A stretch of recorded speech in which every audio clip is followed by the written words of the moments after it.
విశ్వాసి కూడా ఆయన నక్షత్రం వలె జీవించాలి అని ప్రభు పేరిట నేను మనవి చేస్తున్నాను.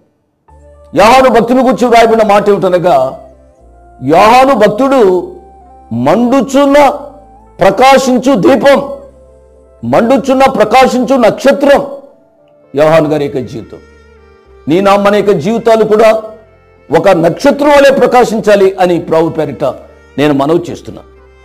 ఎవరి జీవితమో ప్రకాశిస్తుంది అనగా దానియేలు గ్రంథంలో మనం చూస్తాము అండి.